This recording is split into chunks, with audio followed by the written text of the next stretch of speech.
Ahead on primetime, an investigation is underway to determine if a fire set at a crime scene in Umatec was intentional. Plus, a man whose car ran off the roadway at the Talafofo Bay Overlook almost 2 weeks ago has succumbed to his injuries. And many frontline agencies are behind in paying the COVID differential pay. We find out why. Confident, good evening. I'm Peter Santos. GPD criminal detectives may have cleared the scene, but GFD arson investigators are rolling out. Was the house fire in Umatec just a coincidence or intentional? Sabrina Salas-Matanani reports. Just before midnight, GFD got the call of a wood and tin structure fire in the village of Umatec, and apparently they weren't the only ones who got a call. Chief of Police Steve Ignacio. Last night at about 11:50 p.m., the officers from Agate Precinct were called to a structure fire, which they later determined was, upon arrival, they determined it was the residence where this homicide that occurred, or I'm sorry, the death that occurred regarding the former mayor. It was on Saturday when CID began investigating the murder of former Umatec Mayor Daniel Sanchez. His body was found in a pool of blood inside the home of Rudy Canatza. Canatza, along with his girlfriend joiner Scott Sked, were arrested on Easter Sunday. What's your gut feeling, though? Do you think somebody intentionally set that place ablaze? You know, I'm not sure, Bree. I mean, you know, we rely on physical evidence, and the evidence tells us, you know, if it was intentional or not. Mm-hmm. But it certainly is a coincidence. And I think, you know, most people can you know, assume that, but, you know, again, we don't work on assumptions. You know, we work on evidence of you know, of crimes. Neighbors told KUAM this morning that they saw a man outside the home at around 7 to 8 o'clock last night trying to pick up the former mayor's car, which is still parked outside the home. Although crime scene tape may still be up in front of the house, the chief says detectives have gathered their evidence, but also says the investigation into the former mayor's murder is far from closed. Even though an arrest was made, there's still work that has to be done. You know, there's still interviews for family members, friends, associates that have to be completed. Canatza and Sked were charged with first-degree murder. He is being held on $50,000 cash bail, while she is being held on $100,000 cash bail. The couple is scheduled to appear back in court on April 15th. Chief Ignacio says he will be reaching out to the fire department to get their findings in their arson investigation. 34-year-old Jennifer Marie Takai was arrested for the fatal two-auto crash that occurred on February 20th in Barrigada on Route 16 Army Drive. Preliminary reports suggest that a silver Lexus operated by 58-year-old John Chen was traveling southbound in the inner lane and collided with a gray Kia Sportage driven by Takai. Chen was transported to the hospital and later succumbed to his injuries. Today, GPD's Highway Patrol Division traffic investigators conducted a follow-up with Takai, who was arrested for the following offenses: vehicular homicide, vehicle must stop before entering through, and child restraint. She was booked and released. This case has been forwarded to the Office of the Attorney General for prosecution. A 57-year-old man who was behind the wheel of a Jeep that ran off the roadway and over the cliff at the Talafofo Bay Overlook in late March has passed away. He died at the Guam Regional Medical City earlier this week. GPD Highway Patrol is still conducting an investigation to determine the cause of the crash. Today, rescue units 1, 2, and 3 from the Guam Fire Department were dispatched in the search of an elderly man who had gone missing earlier today behind the Jigo Palos area. GFD spokesperson Cherika Chargala. It's a 71-year-old male who does have a medical condition of dementia. His family reported that they saw him running into the jungle area behind me at approximately 10 o'clock this morning. So our units are here. They've gone in a couple of times and they're going to continue to go in. We have our units out there in UTVs, and they're also doing search on foot.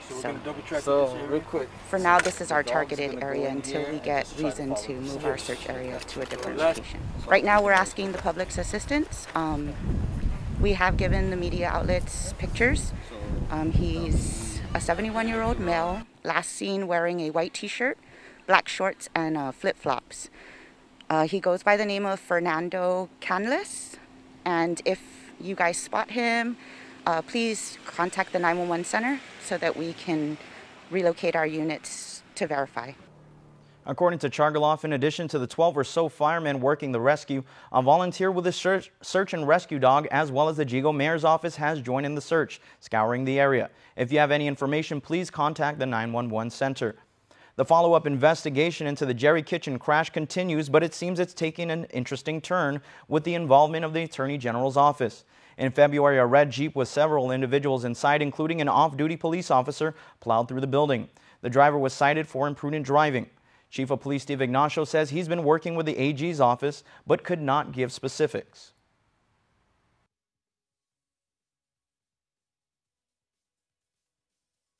Is that typical for an imprudent driving case? No, but like I said, we didn't have any information other at the beginning, but as the investigation unfolded, we've developed more information. The chief says one more interview related to the case will be conducted this week. Additionally, he has not conducted an internal affairs investigation because nothing in the investigation he's seen thus far has risen to the level where he would need to. The Guam Police Department is asking for the public's help relative to a robbery that occurred at the 88 Leisure Game Room in Maite on Tuesday evening. Shortly after 12 a.m., a man entered and began assaulting a security guard. A second man entered and joined in the attack. Before taking off, both men took the security guard's keys and cell phone. The security guard was treated by GFD medics.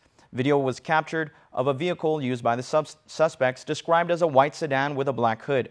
Both men were described as standing between 5'5" and 5'7" in height, black hair, and having a dark complexion.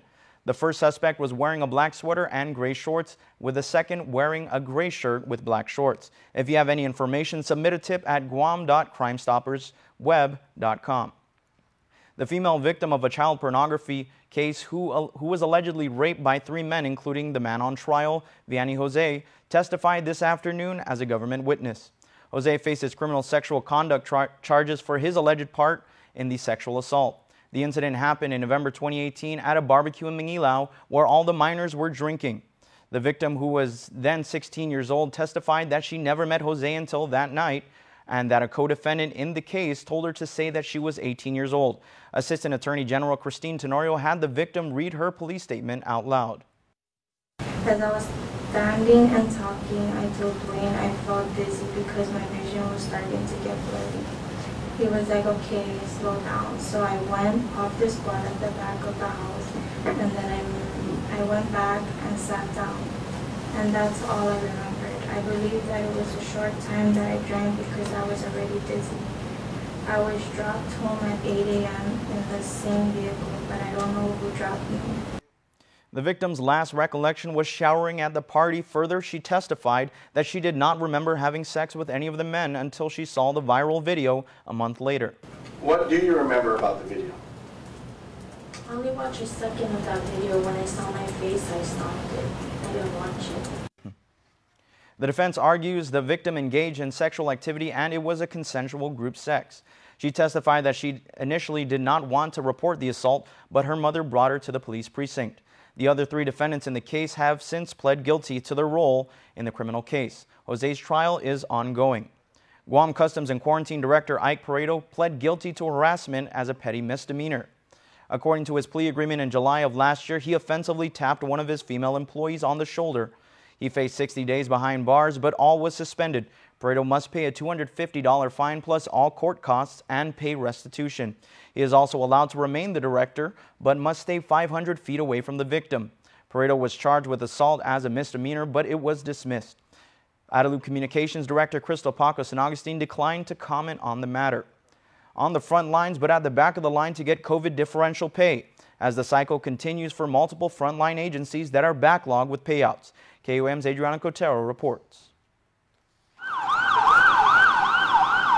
The Guam Fire Department last received a COVID differential payment on January 23rd, meaning that our firefighters and medics have not received the payout for months. So currently, we are about 4 or 5 pay periods behind.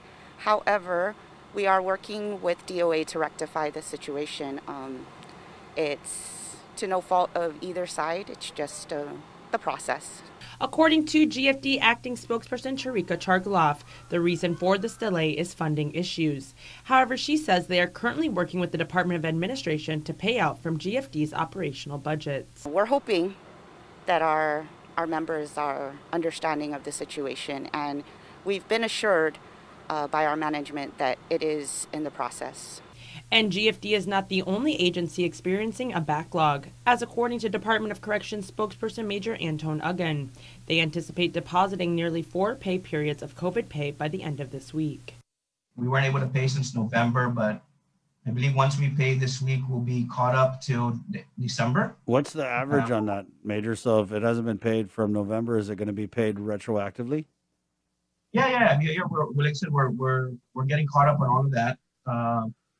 You know, the average officer maybe $200 to $300 extra pay period. So if we're 3 pay periods behind, they get paid, then you know it could be almost $1,000, give or take. Uggan says the COVID pay is 25% based on individual officers' hourly rate, and in February it was knocked down to 10%.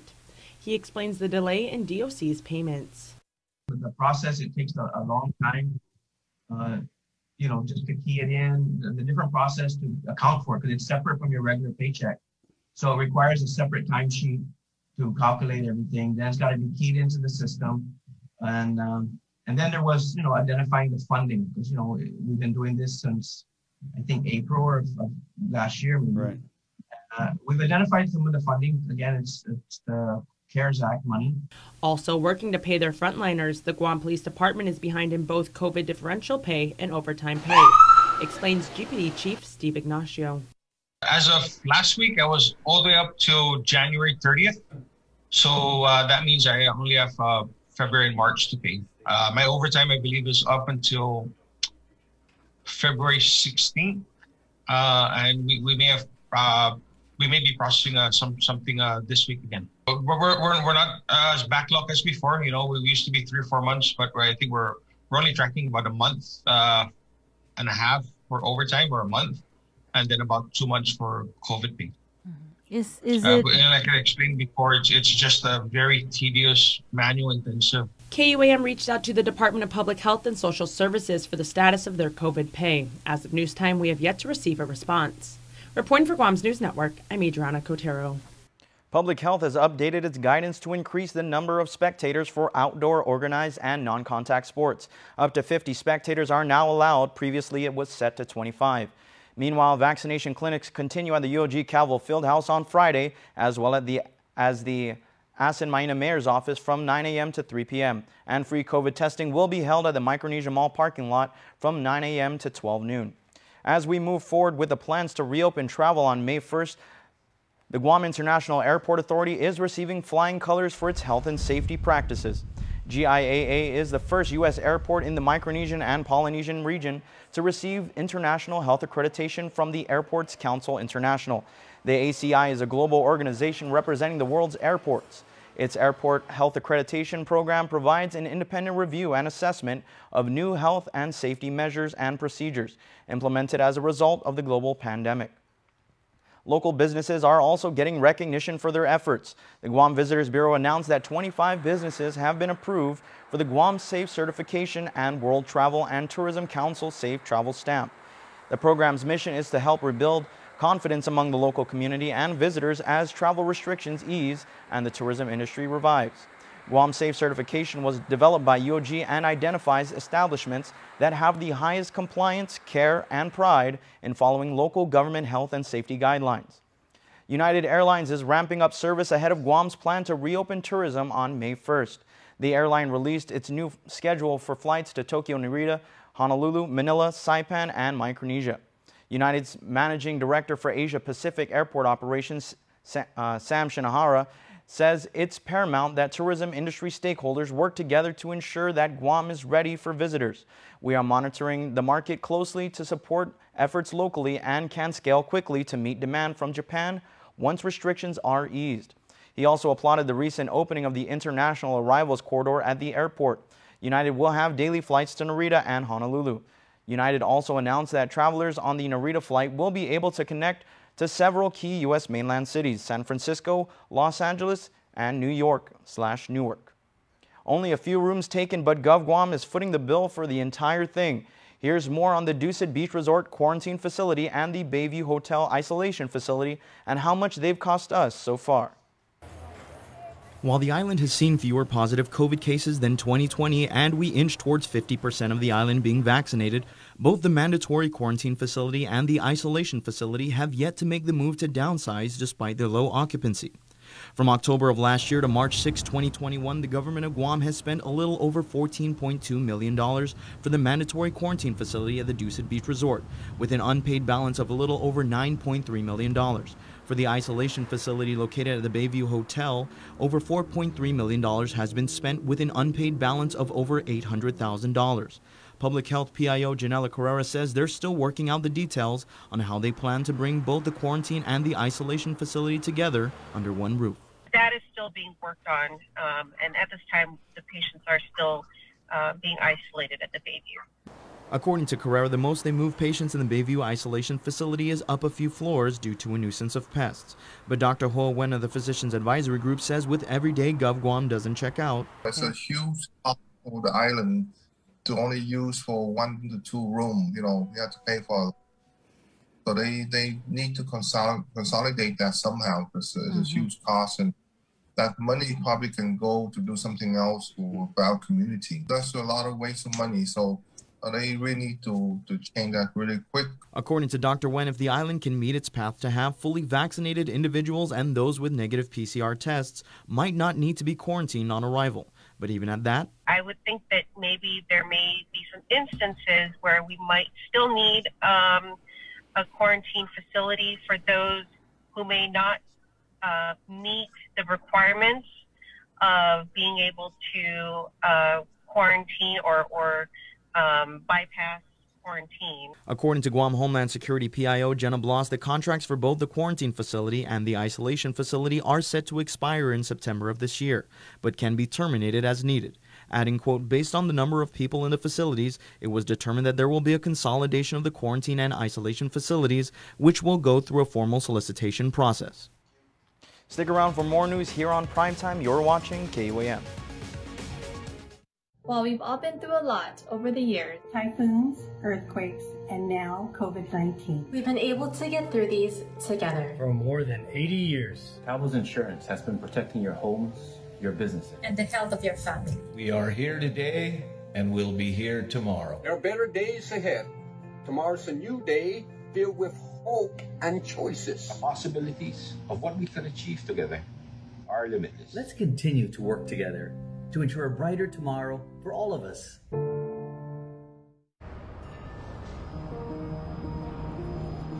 It makes myself and it makes my team members very proud to work for an organization that has been on island for many years with its focus on reliability, dependability, and commitment to the communities that they operate in.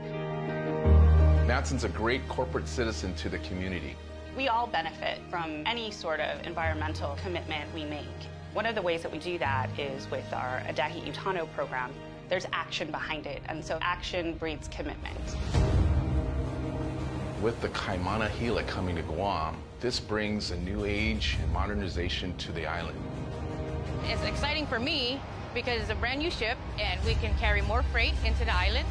It just shows growth for Guam and Micronesia.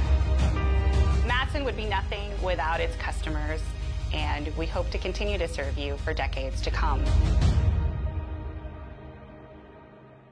You can't test this. Introducing the new contactless debit card from Bank of Hawaii. You can't test this.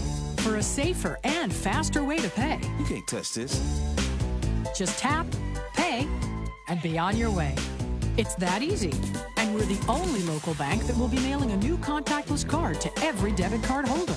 Because when it comes to our commitment to helping you bank safely, as the song says, you can't touch this.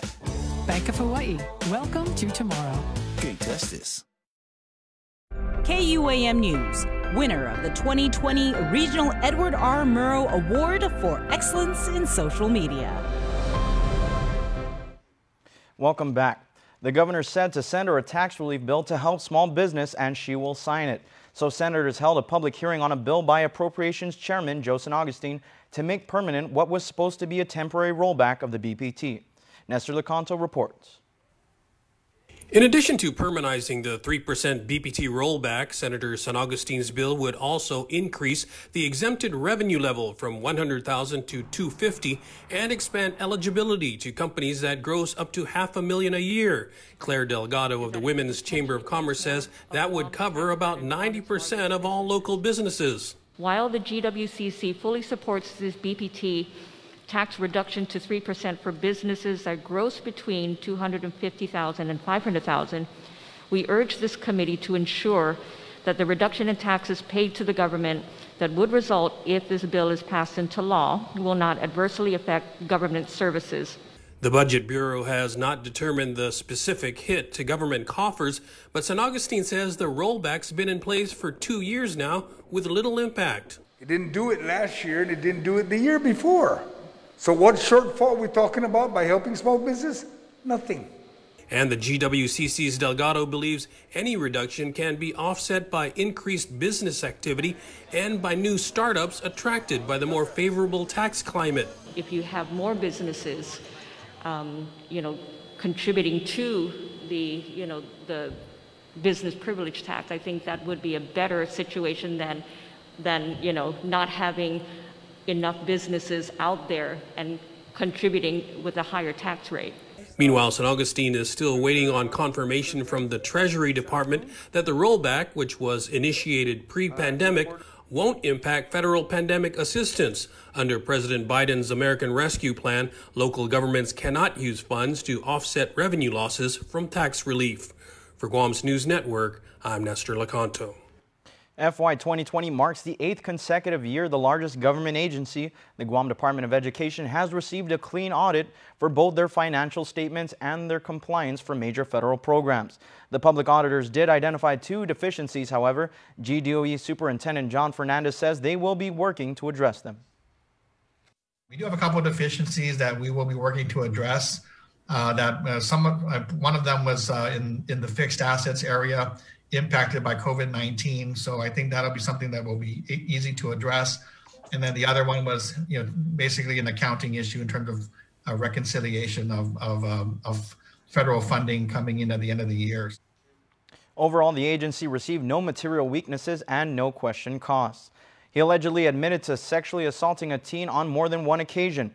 55-year-old Joseph Gerard L. Chargaloff was arrested and charged with 5 counts of second-degree criminal sexual conduct as a second-degree felony and fourth-degree criminal sexual conduct as a misdemeanor. According to court documents, the teen reported Chargaloff, who was deaf, first inappropriately grabbed her last summer. Chargaloff later allegedly pushed the teen to the floor to touch her and also watched the teen in the shower. In December 2020, the victim alleged Chargaloff had assaulted her in a bed while she was sleeping, also asking her in sign language for sex. When Chargaloff was questioned by police through a sign language translator, he admitted to watching the girl in the shower, adding that the teen had enticed him with nudity. In a written statement, Chargaloff also appeared to have admitted to touching the girl in bed. Federal drug offender Paul Pangilinan Diaz Jr. admitted to smoking meth and marijuana on multiple occasions and failing to report to probation for drug testing. The violations occurred while he was on supervised release, as back in 2017, Diaz was sentenced to 63 months with credit for time served and a 5-year supervised release term. Now he faces 3 to 9 months back in prison. Assistant Federal Public Defender Leilani Lujan asked that her client remain released because he's trying to get into the Lighthouse Recovery Center's 6-month residential program, although probation informed the court that there are currently no beds available. Magistrate Judge Michael Bordalio allowed Diaz to remain released as long as he is in strict compliance with his conditions. The court has set a return for 3 weeks for disposition arguments. In district court, 38-year-old Charles Elmer Scharf II pled not guilty. He made an initial appearance for his arraignment hearing with court-appointed federal public defender John Gorman. He faces felony in possession of a firearm and ammunition charges. According to the indictment, on May 3, 2019, he allegedly had a .45 caliber pistol and 10 rounds of ammunition, in which the firearm and ammunition was shipped and transported interstate and foreign commerce. The defendant is currently detained on a Superior Court case sentence. Trial was set for June 15th. Coming up, we have Dave Delgado with your look at sports. Keep it here.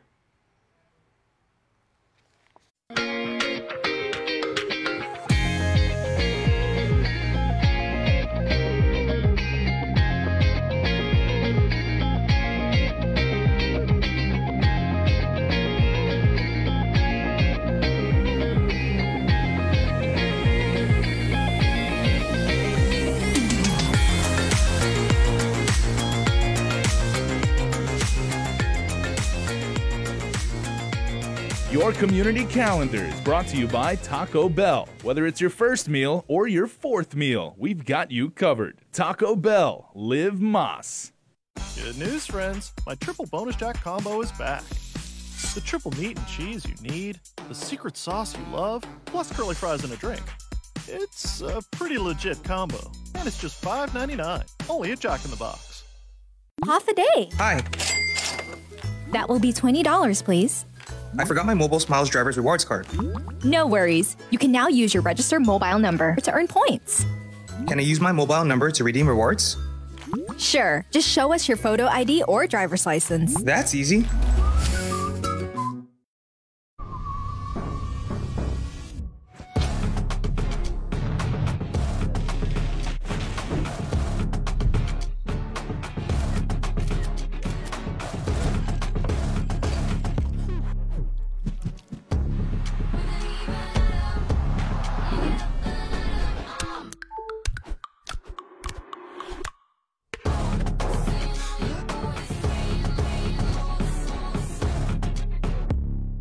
We get it. Living to the fullest is tough during COVID-19. You don't need to do it alone, and everyone needs a hand right now. We are here. Feeling overwhelmed? Call 647-8833 and let's talk.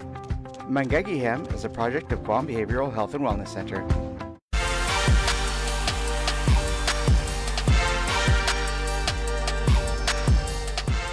Dave Delgado here for KUAM Sports. Thanks for watching. Tonight on the show, we're going to hear from ESA League Director Al Garrido on the latest with GDOE High School Sports. Check it out.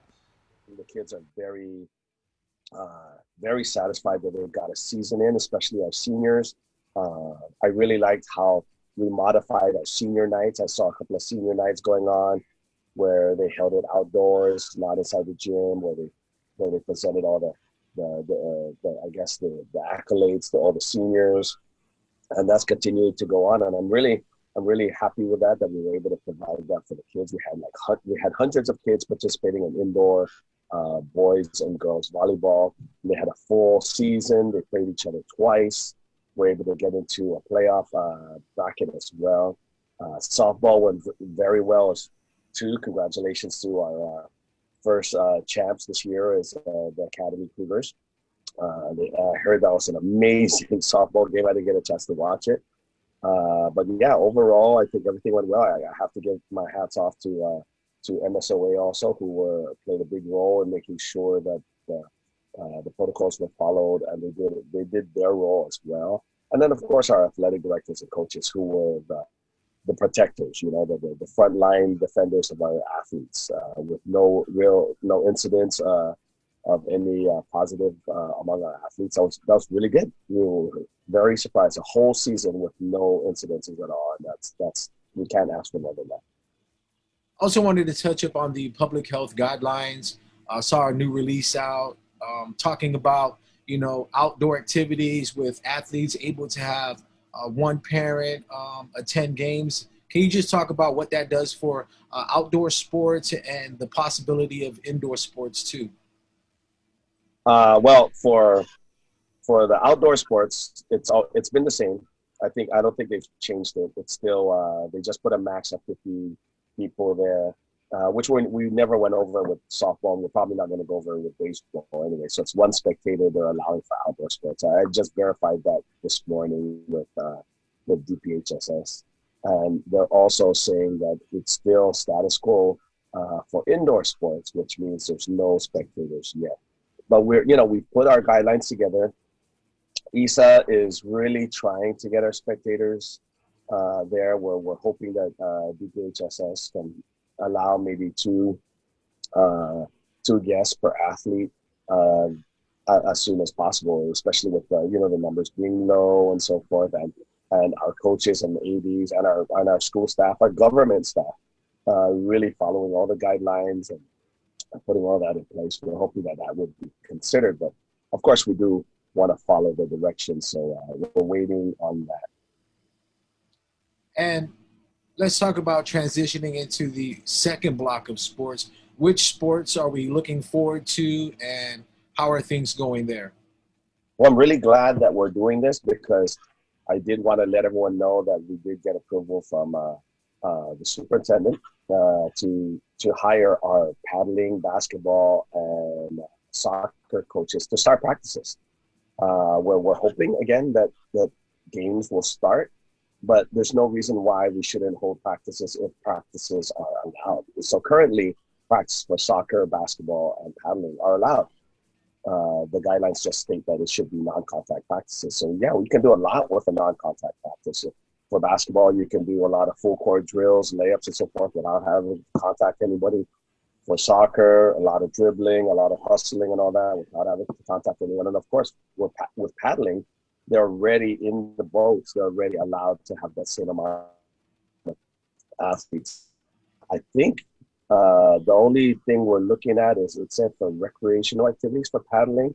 We're hoping that they can open that up to competition, especially because in paddling there is no contact. So we're really looking at that. Very excited. Forgot to mention, I should also mention that track and field and baseball practices have been ongoing. So those are going necessary. Any interested baseball players out there, you should contact your athletic directors. Well, that's going to do it for sports. We're back right after this.